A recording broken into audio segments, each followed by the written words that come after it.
Hello दोस्तों, मेरे channel पर आपका स्वागत है। आज जो मैं ड्रामा आपको एक्सप्लेन करने वाली हूँ वो एक थाई ड्रामा है। तो ड्रामे की शुरुआत में हमें एक लड़की को दिखाया जाता है जिसको दो लोग पकड़ के लेके आ रहे होते हैं।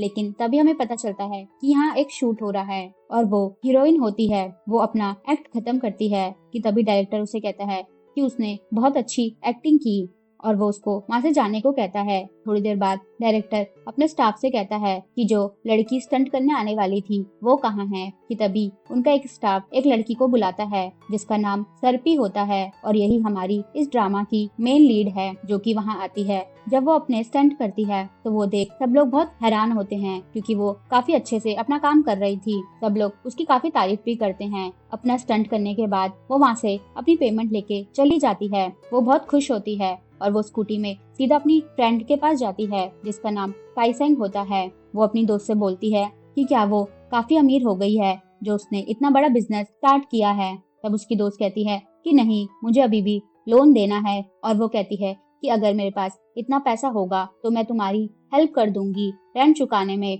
जो बात सुन के सरपी काफी खुश होती है और वो दोनों गले मिलते हैं। यहाँ हमें ये पता चलता है कि ये दोनों काफी अच्छे फ्रेंड हैं। जिसके बाद हमें दिखाया जाता है कि हमारी मेन लीड बोट में कहीं जा रही होती है। कि तभी यहीं ये सीन कट हो जाता है और दूसरे सीन में हमें दिखाया जाता है कि एक लड़का काफी उदास होकर वहीं रिवर के पास आ रहा होता है। उसका चेहरा काफी उतरा हुआ होता है। तब हमें फ्लैशबैक दिखाया जाता है कि वो लड़का अपनी एक्स गर्लफ्रेंड के बारे में सोच रहा है जिसको वो काफी प्यार करता था, जिसका नाम प्रेम था। लेकिन प्रेम को उसके साथ अच्छी जिंदगी चाहिए थी। वो उससे काफी चीजों की डिमांड करती थी जो वो लड़का पूरा नहीं कर पाता था। वो उसके साथ एक साधारण जिंदगी जीना चाहता था लेकिन उस लड़की को एक अच्छी लाइफ चाहिए थी और वो यही सब चीजें सोच रहा होता है। वो अपनी पॉकेट से रिंग निकालता है जिसको देखकर उसने प्रेम को प्रपोज किया था लेकिन वो उसको रिजेक्ट कर देती है। वो काफी अपसेट होके वो रिंग वहीं पानी में फेंक देता है। वो काफी ड्रिंक भी होता है और थोड़ी देर बाद वो वहीं सो जाता है। कि तभी हमें दिखाया जाता है कि हमारी मेन लीड भी वहीं आ रही होती है। जब उस लड़के की आंख खुलती है और वो उठ के अंदर जा रहा होता है कि तभी उसका पैर स्लिप हो जाता है और वो पानी में गिर जाता है। उसकी आवाज सुन सर्पी भी उसको बचाने के लिए वहां जाती है लेकिन उसकी हेल्प करने के चक्कर में वो भी पानी में गिर जाती है। वो उस लड़के को काफी मुश्किल से उस पानी से बाहर निकालती है। वो लड़का अभी भी काफी बुरी हालत में होता है। उसे किसी भी चीज की होश नहीं होती। वो सर्पी को एक तरफ इशारा करके कहता है कि मेरा घर। तो सर्पी उसे वहां छोड़ने जाती है। वो उसको अपने कंधे पे सहारा देती है लेकिन उससे उसका वजन उठाया नहीं जाता जिस वजह से वो दोनों नीचे गिर जाते हैं और इसी चक्कर में उन दोनों की किस हो जाती है। लेकिन उस लड़के को इस बात का भी एहसास नहीं होता। लेकिन सर्पी वहां से तुरंत ही उठ जाती है और वो उसे छोड़कर वहां से जाने लगती है। कि तभी उसकी नजर उसके फेवरेट पेड़ पर पड़ती है। वो उसको देखकर काफी खुश होती है। वो उसका एक फूल ले लेती है और उस लड़के के पास आके कहती है कि मैं ये फूल लेके जा रही हूँ। कहानी आगे शुरू करने से पहले दोस्तों मैं आपको ये बता दूं कि यही लड़का हमारे इस ड्रामे का मेन लीड है जिसका नाम ताइवान है। उसके बाद सर्पी वहां से चली जाती है और वो सीधा अपनी ग्रैंडमा के पास जाती है। जब वो वहां जाती है तो वो देखती है कि उसकी ग्रैंडमा और उनके दो हेल्पर जिनका नाम पेन और काउमो होता है वो डांस कर रहे होते हैं। कि तभी वो उनके पास आके कहती है कि आप लोग ये क्या कर रहे हो काम करने की जगह। वो सब उसे देखकर काफी खुश होते हैं और वो लोग आपस में बात करने लगते हैं। कि तभी सर्पी के पेट से आवाज आती है और सब लोग हंसने लगते हैं। उसकी दादी कहती है कि तुम्हें भूख लगी है, चलो हम सब खाना खाते हैं। उसके उसके बाद सीन कट होता है और हमें दिखाया जाता है कि उनके हेल्पर टेबल लगा रहे होते हैं। जब सर्पी आके पूछती है कि दादी कहाँ है तो हेल्पर उसे कहता है कि वो बाहर कपड़े सुखा रही हैं। फिर हमें दादी का सीन दिखाया जाता है कि जो बाहर कपड़े सुखा रही होती हैं। कि तभी वहाँ पे कुछ लोग आ जाते हैं और वो उनके कपड़े गिरा देते हैं जिसको देखकर दादी कहती है कि तुम लोग कौन हो और मेरे घर में क्या कर रहे हो। वो घर में तोड़फोड़ करने लगते हैं। दादी उसकी कहती है कि तुम कौन हो, मैं तुम्हें नहीं जानती तो तुम मेरा घर क्यों तोड़ रहे हो। कि तभी एक गुंडा उसकी दादी को मारने वाला होता है। इतने में पीछे से सर्पी आ जाती है और वो एक जोरदार उनको लात मारती है। वो उन दोनों हेल्पर से कहती है कि दादी को अंदर ले जाओ और फिर वो उन गुंडों के साथ फाइटिंग करती है। जो सीन अंदर से वो तीनों भी देख रहे होते हैं और वो काफी खुश हो रहे होते हैं। वो उन गुंडों को काफी अच्छे से मारती है। उसके बाद सीन कट होता है और हमें दिखाया जाता है कि सर्पी उन तीनों गुंडों को बांध के किसी के घर लेके जाती है और वो उनके घर के बाहर आकर चौमुआंग चिल्लाने लगती है कि तभी अंदर से एक लेडी बाहर आती है। वो कहती है कि तुम्हारी हिम्मत कैसे हुई मेरे घर में आने की। तो सरपाई उसे कहती है कि तुम्हारी हिम्मत कैसे हुई इन गुंडों को मेरे घर भेजने की। जिसमें वो कहती है कि तुम अगर मेरा लोन नहीं दोगे तो मैं यही करूंगी। कि तभी उसके हेल्पर कहते हैं कि दादी ने तुमको बोला था ना कि उन्होंने तुमसे इतने पैसे नहीं लिए। जिसमें वो कहती है कि अगर तुम पैसे देने नहीं आए हो तो यहाँ से चले जाओ। कि तभी वहाँ एक और आदमी आता है जो कि अंदर से काफी गुस्सा करते हुए आता है। वो कहता है कि ये कौन है जो मेरे घर पे आके इतना चिल्ला रहे हैं और इसका नाम यॉर्च होता है। वो कहता है कि तुम मेरे घर के आगे ऐसे कुत्ते की तरह क्यों चिल्ला रहे हो। जिसपे सर्पी उसको मारने ही जाने वाली होती है। कि तभी वो अपनी गन निकाल लेता है। वो दोनों उनके हेल्पर सर्पी को रोकते हैं और वहां से कैसे तैसे लेके चले जाते हैं। जिसके बाद हमें दिखाया जाता है कि यॉर्च उस औरत से कहता है कि तुम उस घर में इंटरेस्टेड क्यों हो, क्या वो कुछ खास है। जिसमें वो कहती है कि बस ऐसे ही मुझे वो पसंद है और जो मुझे पसंद है वो मुझे लेना है। और यहीं ये सीन कट हो जाता है। जिसके बाद हमें शाम का सीन दिखाया जाता है जहाँ उसकी दादी और सब काफी अपसेट होते हैं। जिसमें उसकी दादी कहती है कि मुझे उससे लोन नहीं लेना चाहिए था, ये सारी मेरी ही गलती है। कि तभी सरपाई उनको अपना लिफाफा देती है जिसमें उसके पैसे होते हैं। वो देख उसकी दादी काफी इमोशनल होती है और वो कहती है कि तुम्हें कितना काम करना पड़ रहा है। जिसमें वो कहती है कि कुछ भी हो जाए ये घर हमसे कोई नहीं ले पाएगा। अगले दिन सुबह हमें दिखाया जाता है कि हमारा मेन लीड ताइवान किसी के घर जाता है जो कि काफी बड़ा होता है। कि तभी अंदर से एक बच्चा भागते हुए आता है और वो उसे अंकल कह के गले मिलता है और वो दोनों काफी खुश होते हैं। जब वो अंदर जाते हैं तो वो अंदर जाके खेलने लगते हैं। कि तभी वहाँ एक लेडी आती है और वो उससे कहती है कि अंकल और नेफ्यू की मस्ती हो रही है। और हमें यहाँ पता चलता है कि ये छोटा बच्चा उसकी बहन का लड़का है। जिसमें वो अपने बच्चे से कहती है कि जाओ पहले खाना खा लो। वो अपने भाई का उदास चेहरा देखकर उससे पूछती है कि क्या हुआ। जिसमें ताइवान उसे बता देता है कि प्रेम ने उससे ब्रेकअप कर लिया। फिर वो उससे कहता है कि मेरे पास कुछ भी नहीं है, मैं आज जो भी हूँ वो उस वजह से हूँ क्योंकि तुमने कैनिन से शादी कर ली और प्रेम एक अच्छी रिच लड़की है तो मैं उसे वैसे भी कुछ नहीं दे सकता था। कि तभी उसके जीजाजी भी वहाँ आ जाते हैं जिनका नाम कैनिन है। वो उससे कहते हैं कि क्या ये काफी नहीं है कि तुम मेरे ब्रदर हो। जिसमें वो कहता है कि मैं सिर्फ जैन का ब्रदर हूँ और इसकी बहन का नाम हमें यहाँ पता चलता है जो कि जैन है। कि तभी कैनिन उसे कहता है कि नहीं, जैन से शादी करने से पहले भी मैंने तुम्हें अपना भाई मान लिया था, इसलिए तुम मेरे भाई हो और ये काफी है तुम्हारे लिए। जिसके बाद हमें दिखाया जाता है कि वो तीनों टेबल में होते हैं जहाँ कैनिन उसे एक फाइल देता है जो कि एक्टिंग चेयरमैन की होती है। वो उसे कहता है कि मुझे डॉक्टर ने बोला है कि मेरे हार्ट डिजीज की वजह से मुझे एक लंबी छुट्टी चाहिए और जैन को भी मेरा ध्यान रखना पड़ेगा, इसलिए मैं तुम्हें एज अ चेयरमैन अपॉइंट कर रहा हूँ। जो सुन ताइवान काफी शॉक होता है। कि तभी कैन साइन कर देता है। इतने में ही पीछे से वही लेडी वापस आती है जो कि उस घर में हमें दिखाई गई थी और वो कैन को कहती है कि तुम ऐसा कैसे कर सकते हो, तुम इसको चेयरमैन कैसे बना सकते हो। जिसमें कैन कहता है कि मुझे पता है ऑनेस्ट कौन है और कौन नहीं, किसने कंपनी का इतना लॉस किया है। आगे वो लेडी कहती है कि डैड ने अच्छा नहीं किया, मैं तुमसे बड़ी थी पर फिर भी डैड ने चेयरमैन तुम्हें बनाया। और हमें यहाँ पता चलता है कि ये लेडी कैनन की बहन है। जिसमें वो कहता है कि डैड ने तुम्हें भी काफी शेयर्स दिए थे और लैंड भी दी थी, तुमने उसका क्या किया। जिसमें वो कहती है कि मैं तुम्हें बताना जरूरी नहीं समझती और वो वहाँ पे काफी चिल्लाने लगती है।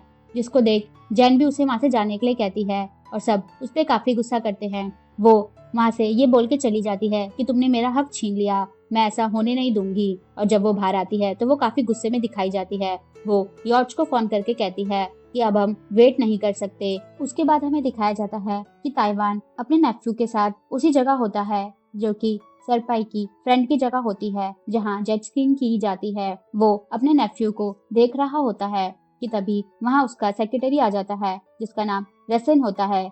वो उसको एक पेपर देता है साइन करने के लिए जिसमें ताइवान उसे कहता है कि तुम भी आज रात यहीं रुक जाओ, शाम को कैनन और जैन आने वाले हैं, तुम उनसे मिल लो। जिसमें उसका सेक्रेटरी मान जाता है।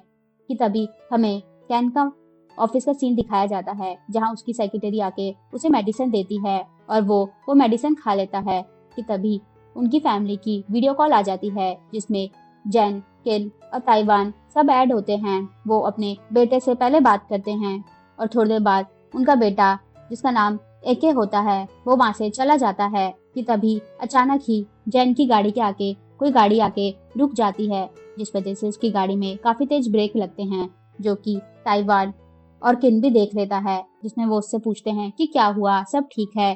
कि तभी एक ट्रक आके उसकी गाड़ी को टक्कर मार देता है और ये सब होते हुए ताइवान और कैनन भी देख रहे होते हैं। और ये चीज देखते ही कैनन की भी हालत खराब होने लगती है, उनको भी हार्ट अटैक आने लगता है। ताइवान वीडियो कॉल में ये सब देख रहा होता है कि तभी हमें ये दिखाया जाता है कि ट्रक से ड्राइवर उतर के उसी गाड़ी में जाके बैठ जाता है जो जैन की कार के आगे आके रुकी थी।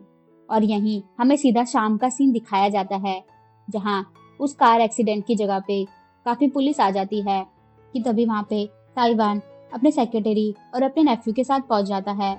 जब वो कार से बाहर उतरता है तो वो देखता है कि उसकी बहन और ड्राइवर दोनों ही मर चुके होते हैं। कि तभी उसका नेफ्यू भी कार से उतर के वहां आ रहा होता है, लेकिन वो उसे वहां आने से रोक लेता है। और यहीं हमें एक और कैरेक्टर दिखाया जाता है जो कि एक पुलिस वाला है, जिसका नाम वाई माई होता है। जब वो इन्वेस्टिगेशन कर रहा होता है तो उसको ऐसा लगता है कि ये एक्सीडेंट नहीं बल्कि मर्डर है। इसके बाद हमें दिखाया जाता है कि ताइवान भागते हुए हॉस्पिटल जाता है। जब उसे पता चलता है कैनन आईसीयू में है तो वो आईसीयू की तरफ जाने लगता है। कि तभी हमें आईसीयू के अंदर का सीन दिखाते हैं, जहाँ कोई आदमी अपने मुंह में मास्क लगा के आता है और वो कैनन को इंजेक्शन लगाने लगता है। कि तभी ताइवान वहां आ जाता है और वो उसे रोक लेता है। उसको ऐसा लगता है कि जैसे ये कुछ गलत कर रहा है और वो आदमी भी उसको देखकर वहां से भागने लगता है, तो वो उसके पीछे भागता है। वो काफी दूर तक उसके पीछे भागता है, लेकिन वो उन्हें पकड़ नहीं पाता और वो एक कार में बैठ के वहां से भाग जाता है। जब वो हॉस्पिटल में वापस आता है तो उसे पता चलता है कि कैनन भी मर चुका है। इसके बाद हमें उनके फ्यूनरल का सीन दिखाया जाता है, जिसके बाद उसका सेक्रेटरी रेसन उससे कहता है कि हमारे पास कोई एविडेंस नहीं है, हर जगह के सीसीटीवी खराब थे।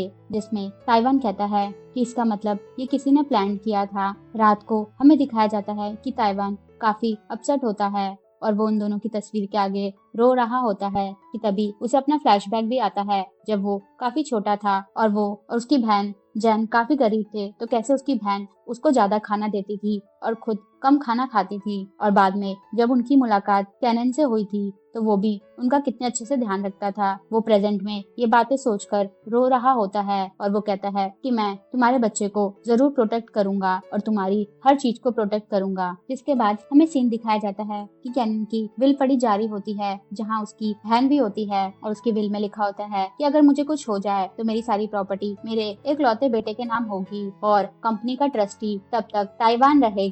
जो कि पढ़ उसकी बहन काफी गुस्सा होती है। वो कहती है कि ऐसा नहीं हो सकता, ये सिर्फ उसकी बीवी का भाई लगता था और ये बच्चा अभी बहुत छोटा है, मैं इस बात को नहीं मानती। लेकिन तभी उसका नेफ्यू उठ के कहता है कि आप बिल पढ़ने के बाद ऐसे रिएक्ट कर रही हो जैसे आप पागल हो गई हो। उसको ये बात सुनकर काफी गुस्सा आने लगता है कि तभी ताइवान अपने नेफ्यू को बोलता है कि वो बाहर जाए, जहाँ कैनन की बहन काफी गुस्सा होती है और वो ताइवान पे काफी चिल्लाती है। वो उसको मारने भी वाली होती है। कि तभी ताइवान उसका हाथ रोक लेता है, जिसमें उसकी बहन कहती है मैं तुम्हें अगली बार देख लूंगी, और वो गुस्से में वहाँ से चली जाती है। वहीं रात का सीन हमें दिखाया जाता है, जहाँ कैनन की बहन यॉर्च के साथ ही होती है और वो ये कहती है कि चाहे भले मैं किसी और माँ से थी, लेकिन मैं भी हक रखती थी प्रॉपर्टी का। जिसमें यॉर्च उससे कहता है कि तुम इतनी टेंशन क्यों ले रही हो, वो छोटा बच्चा हमारा कुछ नहीं कर सकता, वैसे भी तुम्हारे भाई और भाभी को तो हमने देख ही लिया है। जिसमें वो कहती है कि अगर उसे कुछ हो गया तो सारी प्रॉपर्टी ताइवान को मिल जाएगी।